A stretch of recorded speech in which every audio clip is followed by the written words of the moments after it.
platicar un poco más de este tema de regular la inteligencia artificial. Como todos los lunes, está con nosotros nuestro colaborador Raimundo Espinosa, a quien le agradecemos mucho siempre que esté por acá. Estimado Raimundo, ¿cómo estás? ¿Qué tal, Pepe? Buenas tardes, buenas noches. Muy bien, muy contento, gracias. Tener ahora la oportunidad de platicar de este tema, que también es muy interesante, ¿no?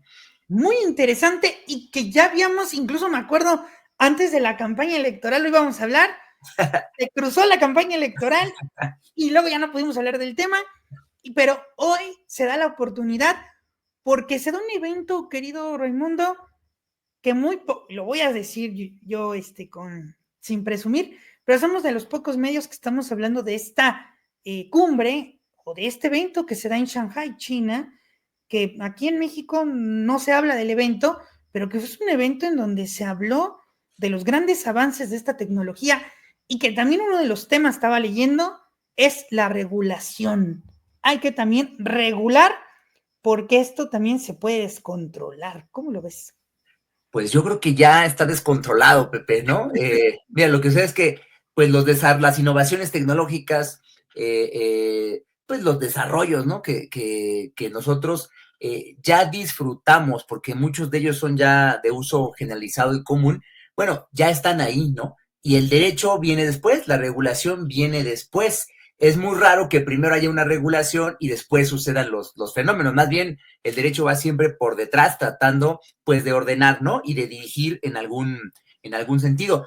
Aquí Sí. está viendo eso, ¿eh? Eso es lo que está sucediendo con los, pues tres grandes modelos, diría yo, que hay de regulación en el mundo sobre los temas de inteligencia artificial.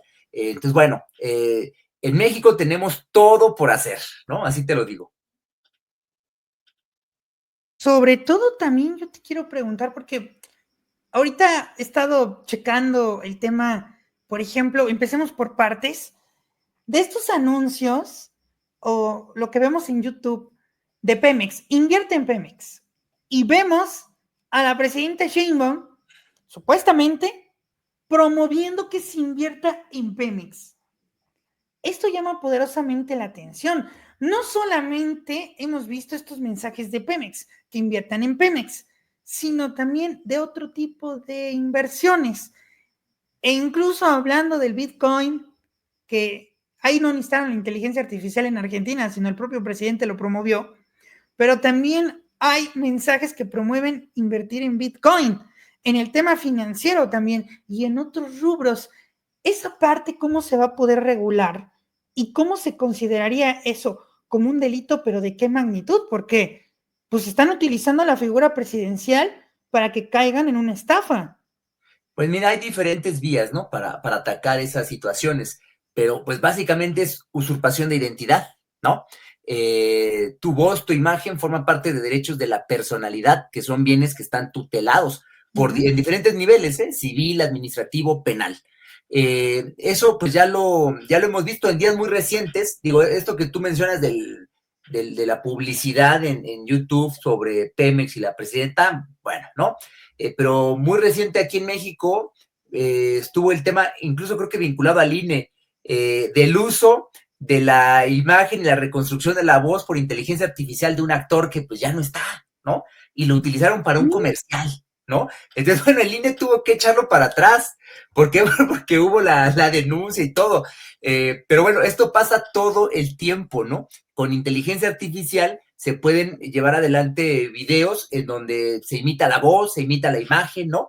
Y pues parece que una persona está dando un cierto mensaje, alentando tal cosa, y no es cierto, no es la persona, ¿no? Sino son otros que utilizan esa imagen o esos elementos de su propia personalidad para dar un mensaje con el que esa persona no tiene nada que ver. Eso ya está pasando. Fíjate que hay casos famosos ya de hace algunos años en donde sociedades mercantiles, ¿no? Empresas, en Sí.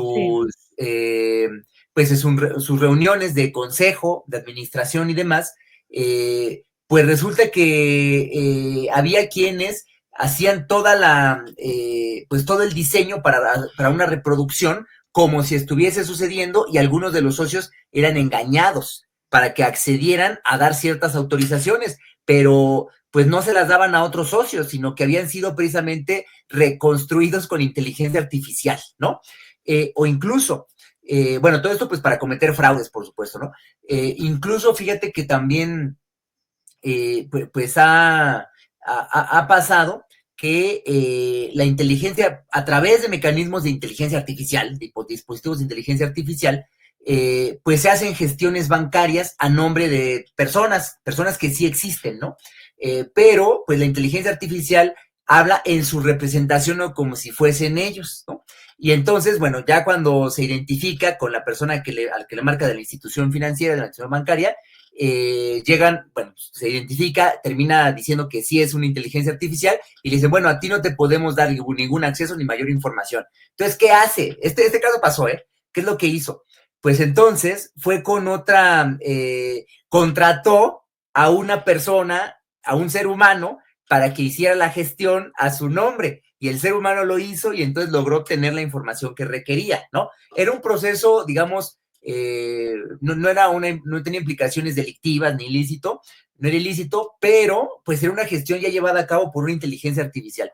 Todo esto ya sucede, todo esto está sucediendo y es muy importante pues que lo atajemos, ¿no? Y son solamente una dimensión del problema, porque el asunto de inteligencia artificial y el desarrollo de estas tecnologías automatizadas de cálculo, de uso de grandes datos, bueno, eso sucede en diferentes ámbitos de la vida social. Una regulación al respecto, pues tendría que atenderlos todos, a todos esos ámbitos, no solamente algunos, ¿no? Quiero tocar un tema fundamental y tiene que ver con tu rubro, con el tema jurídico y también de la justicia. He estado checando para hablar de este tema. Es que en otros países también ya hablan de jueces, robots. Sí. Ahí, ¿qué va a pasar también con la justicia en manos de la inteligencia artificial? Porque vemos que un robot es programado por una persona, ¿no? Dirían, no, es que el robot no tiene sentimientos y va a ser justo, nada más se le va a digitalizar toda la información de las leyes y se acabó. Pero, ¿también pondría en riesgo la justicia? Mira, yo esto lo he escuchado desde hace varios años, me dedico a esto por vocación, pero luego como responsable del jurídico del CONACYT, pues vi muchos de estos temas de cerca. Sí. Y ahora en la campaña escuché muchas cosas sobre esto, que bueno, yo soy muy escéptico y soy muy crítico al respecto. Mira, a ver. Vamos a incendiar YouTube. Esa pretensión, ¿no? De sustituir a los seres humanos por máquinas que puedan impartir justicia en el entendido de que los seres humanos pues tienen sesgos, ¿no? Personales, emocionales, afectivos, ideológicos, políticos, morales, lo que tú quieras, ¿no? Y las máquinas no tendrían conflicto de interés en ese sentido, ¿no? Esa es la idea. Y las máquinas sí podrían garantizar que independencia, imparcialidad, ¿no? Justicia, por decirlo así. Esto me parece que pues deriva de un análisis muy apurado, muy apresurado, ¿no? Muy poco sesudo del asunto, porque se nos olvidan varias cosas. Primero, pues que el derecho no es simplemente un sistema de normas cerrado, ¿no? Como si fuesen sistemas matemáticos, ¿no? De proposiciones matemáticas, de sistemas lógico-deductivos, ¿no? Que funcionan con axiomas y con teoremas. Eso no es el derecho. O sea, sí hay una visión del derecho que lo identifica con eso y que te da un cierto perfil de operador jurídico, incluso de juez, un modelo de justicia. Pero pues más bien eso deja fuera una visión del derecho como un producto cultural históricamente determinado, condicionado socialmente, ¿no? En donde, pues de entrada, pues el derecho no puede ser reducido a una especie de fórmulas matemáticas, sino que el derecho, pues es todo un complejo que está inmerso en una sociedad, ¿no? Entonces requiere de otras herramientas, más bien hermenéuticas, ¿sí? De comprensión para la interpretación y aplicación de las normas, ¿no? Entonces, bueno, esta otra visión te da una idea de justicia, un perfil de juzgador, de operador jurídico en general, y un modelo de justicia diferente, muy, muy diferente, ¿no? De un lado, pues más bien parece como que el operador judicial en este caso es simplemente una mediación, incluso hasta ya banal, inútil, ¿no? Porque solamente tiene que, de manera automática, hacer valer lo que ya dice la ley. Del otro lado, el operador judicial, pues requiere de una formación, de una empatía social, en fin, una conexión con su propio mundo, que le permite entender el derecho en su complejidad para aplicarlo a casos concretos que tienen también pues sus propias dificultades, ¿no? Sus propias singularidades. Son dos modelos bien diferentes.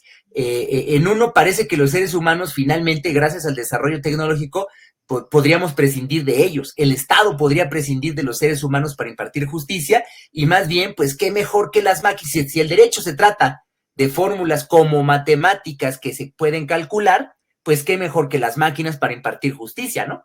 Del otro lado, pues si el derecho es este producto cultural históricamente determinado, socialmente condicionado, pues parece muy difícil que se entregue la impartición de justicia para casos concretos con sus propias complejidades a una máquina, ¿no?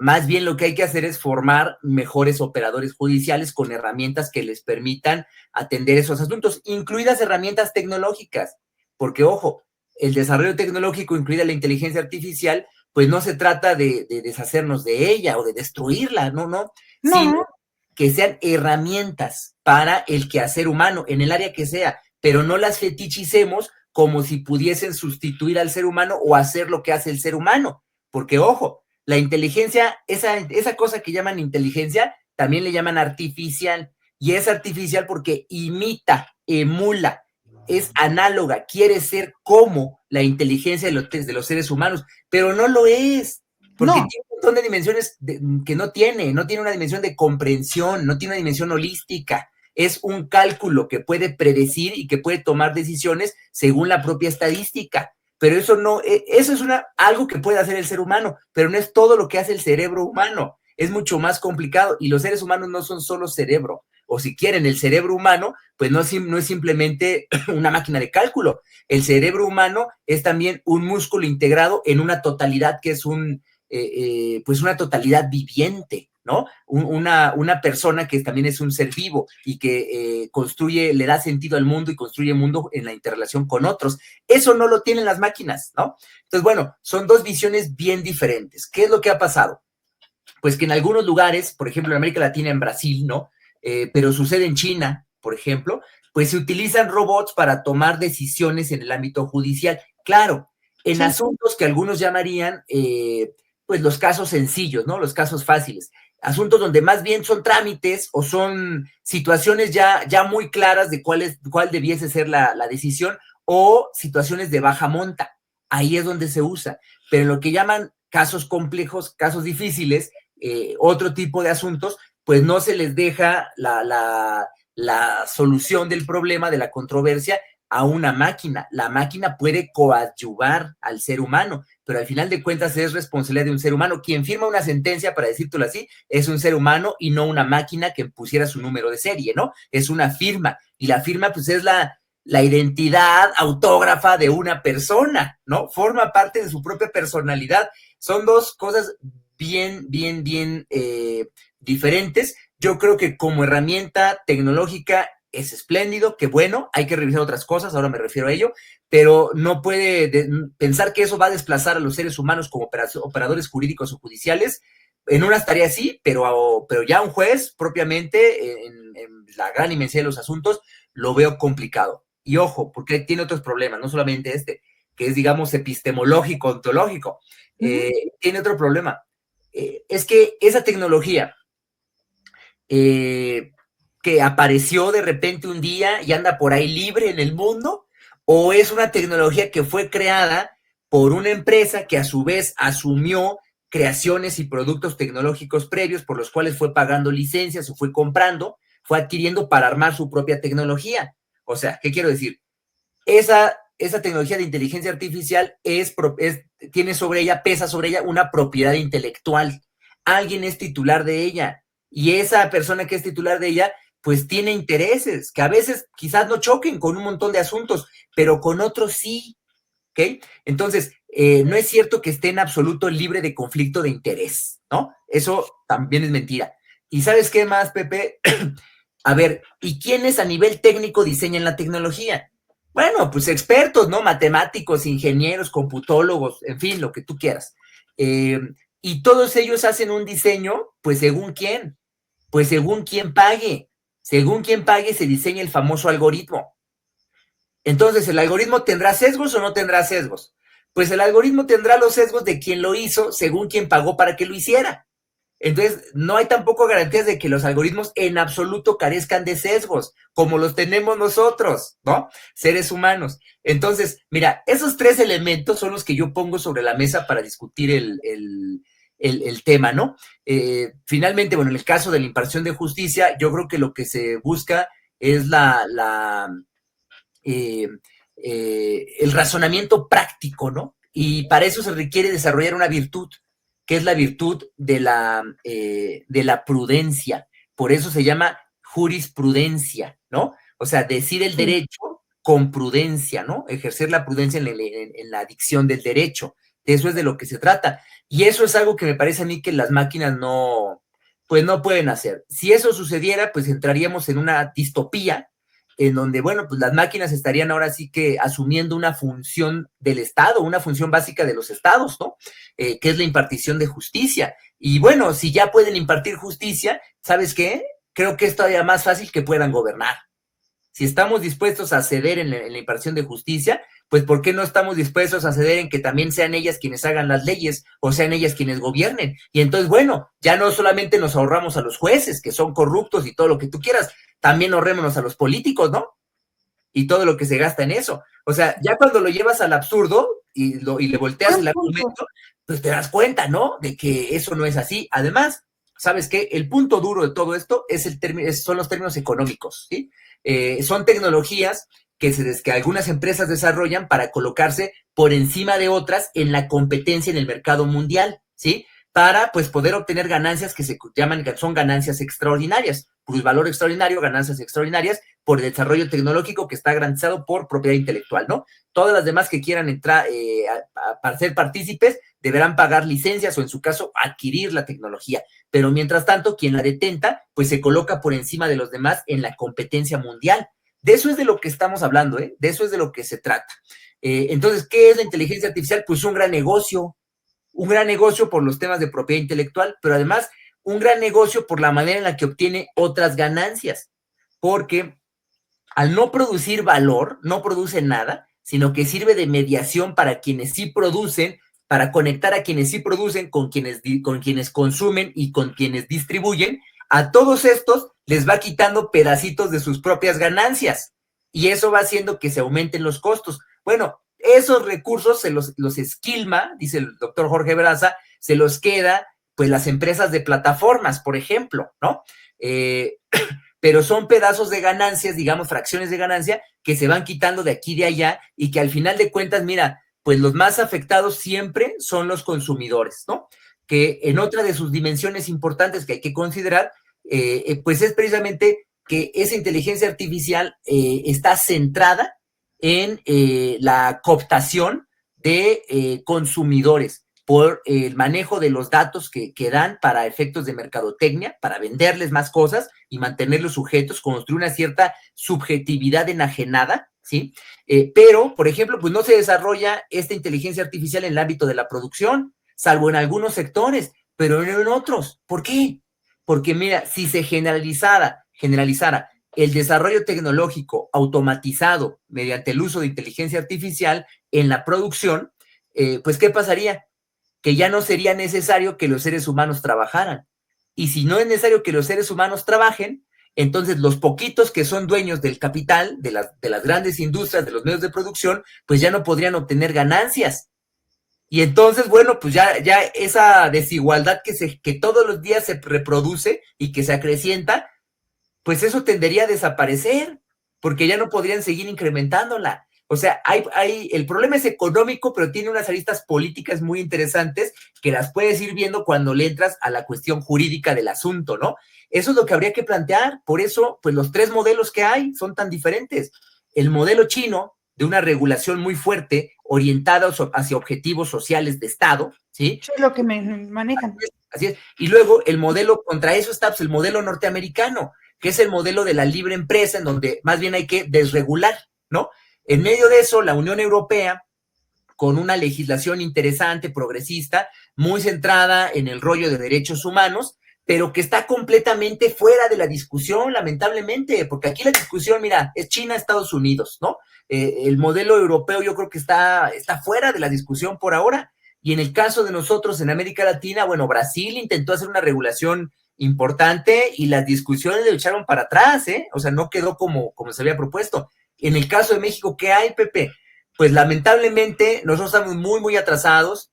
Se han presentado alrededor de 300 iniciativas sobre temas de inteligencia artificial. Yo recuerdo en el CONACYT nos llegaron varias, yo tuve que dictaminar varias, que es parte del trabajo que me correspondía, sobre estos temas, todas ellas muy puntuales sobre algunos casos, pero no una legislación y una propuesta integral sobre el problema, ¿no? Eso no ha habido en México. Recientemente, a finales del año pasado, se empezó a discutir, ¿no?, la posibilidad de generar una legislación sobre inteligencia artificial en la Cámara de Diputados, en las comisiones de derecho, de derechos digitales, la comisión de inteligencia artificial y la de ciencia.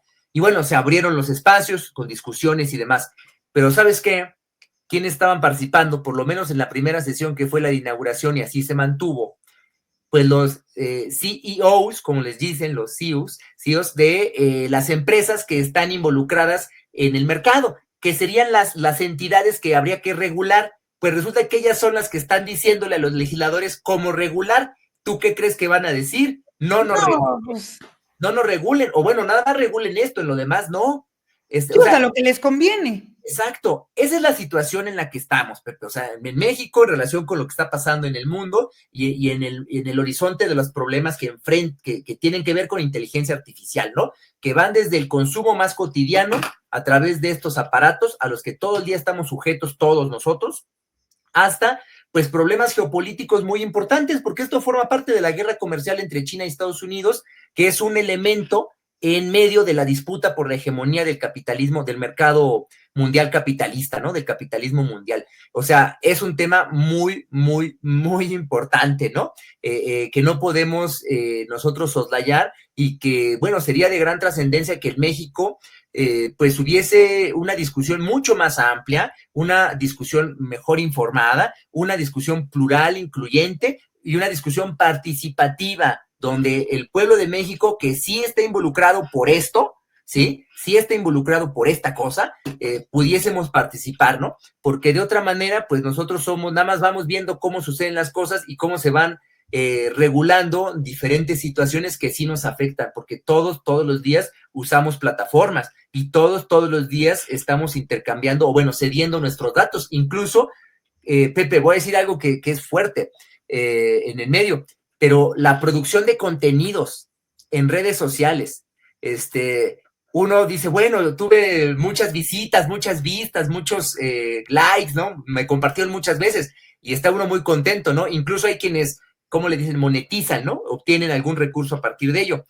Bueno, todo eso que sucede, a veces la pura felicidad de que otros te reproduzcan, a veces poder obtener algún recurso por esos contenidos que se crean, pues uno no sabe para quién trabaja, porque lo cierto es que cuando eso se reproduce y se expande, es porque a la empresa que es dueña de la plataforma le conviene y está ganando más. Por eso es que tenemos más éxito, o que se puede tener más éxito, y lo que uno gana es nada en comparación con lo que la empresa gana. Esa es la realidad, Pepe. No sabemos para quién estamos trabajando, ¿no? Y lo hacemos.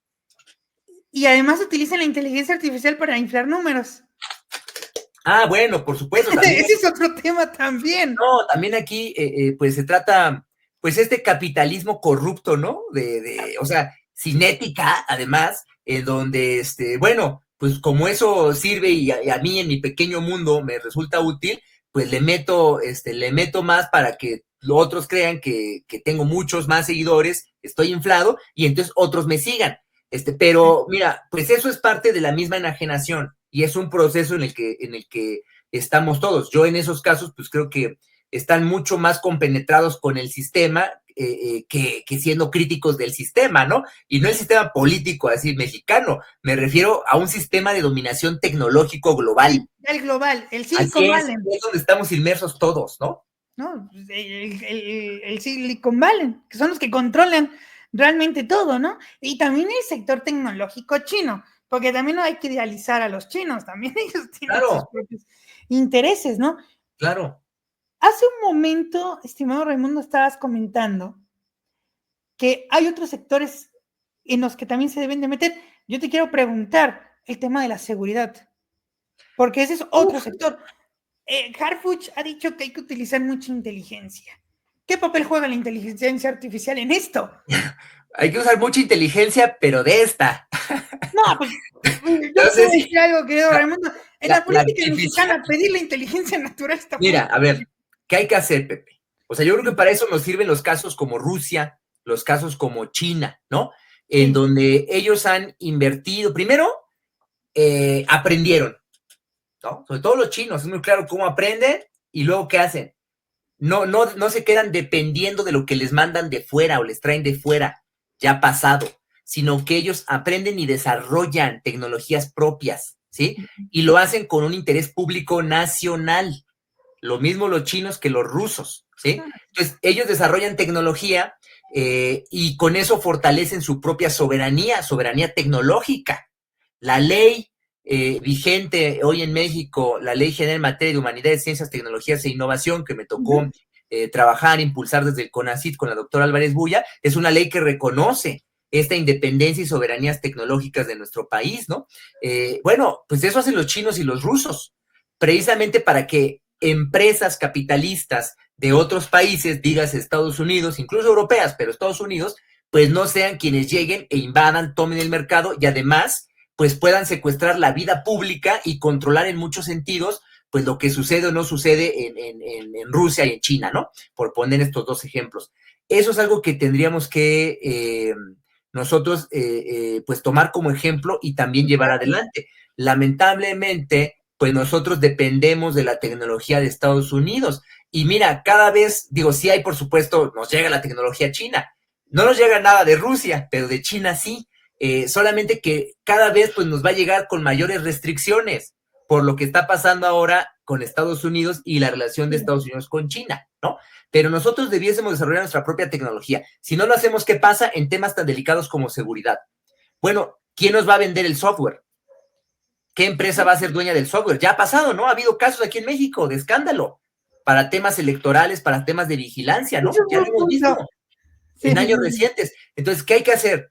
O sea, yo sí creo que el tema de seguridad es muy importante, sí hay que atenderlo. Sobre todo hay que atender las causas sociales, las causas de raíz de la inseguridad en México, sobre todo. Pero bueno, ¿cómo combatimos la inseguridad que ya existe? Bueno, sí, hay que usar la tecnología. Mejor todavía si es tecnología propia, ¿sí? Y mejor todavía si tenemos un entorno legal e institucional que garantiza los derechos de la población y mantenemos en regla, ¿sí? Mantenemos a raya a las empresas, pues que con tal de tomar los datos y generar negocios, nichos de negocio, pues no les importa, ¿no? Pues el cuidado de la información tan delicada como es la información que es importante, relevante para los temas de seguridad. Eso es lo que yo diría al respecto. Sí, hay que usar la tecnología, claro, incluso en la seguridad, pero es mejor si es tecnología propia, es mejor si atacamos a la par los problemas sociales de raíz detrás de la inseguridad y mejor todavía si tenemos entornos jurídicos e institucionales fortalecidos que nos permitan garantizar derechos de la población, incluso garantizar la seguridad nacional, porque luego, para combatir la seguridad, los problemas de inseguridad pública o de seguridad pública, vamos a comprometer la seguridad nacional y no se puede. Ahí te preguntaría, ¿se necesita reformar la Ley de Seguridad Nacional? En el caso de inteligencia artificial, ¿hay que también meterle mano a la Ley de Seguridad Nacional? Mira, yo creo que lo que habría que hacer, ¿qué es?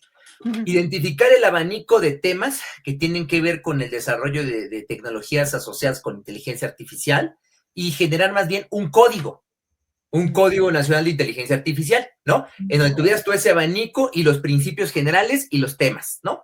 Un poco esa es la idea, que se tiene ahora en el Congreso, con una ley o con un código. Bueno, yo le llamaría un código, pero bueno, si es una ley no pasa nada, está bien. Luego, Ujú. creo que entonces sería necesario hacer las modificaciones en el resto de la legislación vigente en nuestro país, tema por tema, y en todo caso hacer las remisiones. Por ejemplo, la Ley de Seguridad Nacional tendría que ajustarse a los principios que establezca un código sobre inteligencia artificial y tendría que remitirnos al código de inteligencia artificial para estos principios generales y en esta legislación especializada, pues precisar cuáles son los puntos clave, ¿no? Eso es, pues, es una cuestión de esto que llaman técnica legislativa, ¿no? Yo creo que así es como habría que hacerlo. Lo que sí hay que tomar en cuenta, si estamos en un proceso en México donde se está discutiendo una nueva legislación sobre esta materia, pues eso va a implicar necesariamente modificaciones en otras leyes, ¿no? Incluida, pues sí, la de seguridad nacional, si es el caso, y en general la de seguridad, porque, pues sí, por supuesto, uno de los grandes rubros, ámbitos en los que se quiere aplicar para bien, y eso lo esperamos todos, pues es precisamente los temas de seguridad, ¿no? La verdad es muy interesante todo esto y bueno, me quedo con muchas preguntas. Nada más con esta última para ir cerrando el tema. ¿Qué tiene que hacer ahora el CONACYT? Bueno, ya no es CONACYT, sino la Secretaría, que ahora encabeza Rosaura Ruiz. Y también qué tiene que hacer, o qué papel, yo te quiero preguntar, ¿qué papel jugaría también la agencia digital, la transformación digital? Sobre todo porque ahorita con la ley de telecomunicaciones, y hemos visto que esta empresa, esta agencia, se está consolidando. También, ¿qué papel va a jugar Pepe Merino en esto? Claro, ¿O no, mira, tiene participación Pepe Merino? no, claro, mira, a ver, afortunadamente, bueno, en el gobierno tenemos gente pues muy experimentada, ¿no?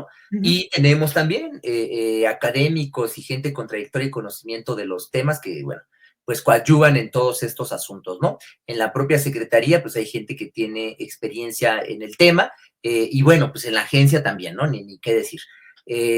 La agencia es muy importante, de hecho te diría ya, como parte de mi experiencia, pues quien lleva la voz cantante es la agencia, ¿no? Esa es la realidad. Y más bien la Secretaría en este caso, pues seguramente está coadyuvando y auxiliando en lo que se le solicite o se requiera, pero más bien es la agencia quien va al frente. Claro, competencia como dependencia de Estado le corresponde a la Secretaría, ¿no? Eso es muy importante. Y luego ya está esta agencia especializada, que es la que ve el tema ya de manera muy específica, ¿no? Yo creo que tienen pues una gran tarea que llevar adelante. Yo sé que han participado en estos debates que te comenté legislativos, pues será muy importante que haya mucha más difusión, ¿no? También para que el resto de la población también se entere y que, sobre todo, ¿sabes qué? Pues se mantenga la idea en general, la idea de la rectoría económica del Estado, que eso está en la Constitución, en donde se incluya precisamente mantener la rectoría sobre los temas de desarrollo tecnológico, inteligencia artificial en particular, que eso no se pierda, bajo el horizonte de construir o fortalecer la soberanía tecnológica de nuestro país como pues una mediación para fortalecer nuestra soberanía nacional. Esa es yo creo que la perspectiva que se debiese tener. Estas dos instituciones pues son muy importantes para ello y ojo porque también están las secretarías, los centros, las instituciones locales de ciencia y tecnología, también tienen algo que decir, están en las entidades federativas, también tienen algo que decir, claro, nada más que por la naturaleza de la materia, me parece a mí que por su propia naturaleza es una competencia federal, ¿no? Y así es como se ha trabajado. Pero bueno, también a nivel local, pues puede haber aportaciones importantes y habría que tomarlos en cuenta porque pues ocupa todo el territorio, ¿no? Muy interesante el tema, querido Raimundo. Y qué bueno que ahora sí ya lo pudimos abordar el día de hoy y lo vamos a seguir abordando porque ese tema Claro que sí. Va a dejar mucho de qué hablar. Y bueno, pues querido Raimundo, ¿dónde te podemos seguir? Tus redes sociales y algo que quieras agregar. Claro, Pepe.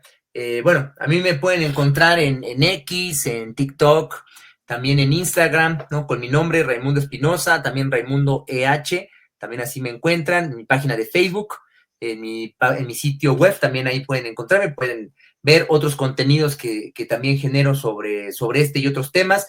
Está mi libro, yo escribí un libro hace algunos años, que es un libro, fíjate que un libro que ha tenido muy buena recepción, entre abogados, pero sobre todo más bien entre gente que estudia filosofía de la computación, ¿no? Y gente que se dedica como a colectivos de cyberpunks, ¿no? Recién muy bien el libro, se llama La maquinización del derecho, elementos para una crítica del fetichismo jurídico tecnoinformático, ¿no? Muchas de estas discusiones a un nivel más, digamos, conceptual, pues las trabajo precisamente en este libro, ¿no? Entonces, bueno, también ahí lo recomiendo, lo pueden encontrar en Editorial Itaca. Y bueno, a mí ahí en las redes sociales, yo lo que quisiera agregar, Pepe, es que hace falta mucha discusión sobre un tema que es cotidiano, no nos damos cuenta que está ahí, pero todos los días nos acompaña y sí es importante que lo hagamos consciente, que ayudemos a que los demás lo tengan presente y que pues entre todos construyamos las mejores vías para su regulación. La idea es que que las tecnologías sean herramientas para una mejor vida, para mejorar nuestras condiciones de vida, una herramienta para garantizar los derechos, una herramienta para que el Estado pues se desempeñe mejor como garante de la cosa pública, ¿no? Como garante de derechos fundamentales, como protector del interés público nacional. De eso es de lo que se trata. Y podrá suceder en mejor medida, pues mientras mayor transparencia, mayor inclusión, pluralidad haya en las discusiones sobre el tema y en la construcción de política legislativa, de leyes, de políticas públicas, de gobierno, y también incluso, te diría que en los temas judiciales, porque cada vez, te imaginarás, hay más asuntos que tienen que ver con esto en la dimensión de la resolución de controversias a nivel judicial, ¿no? Cada vez hay más asuntos que tienen que ver con estos temas, y nos falta todavía mucho en la formación de pues lo que se conoce ahora como abogados digitales, ¿no? Nos falta mucho, Pepe, y yo creo que, bueno, ahí tenemos una gran batalla. A mí me tocó hace un par de, ya 3 años, más o menos 4 años, que hice mi diplomado de certificación y bueno, me tocó certificarme precisamente como abogado digital en estos y otros temas que hay, todos complicados, pero muy interesantes, muy emocionantes. Yo creo que hacia allá tiene que avanzar la educación jurídica en nuestro país, porque ya no es algo opcional, ya no es una materia para solamente algunos. Es un problema, es algo que nos sucede todos los días, está con nosotros. Entonces, todos tendríamos que tener las herramientas para poderlo enfrentar y como abogadas, pues sí me parece muy importante que tengamos esa formación para poder auxiliar en las dudas y en la solución de controversias y en la construcción, pues, de un mejor estado, ¿no? Para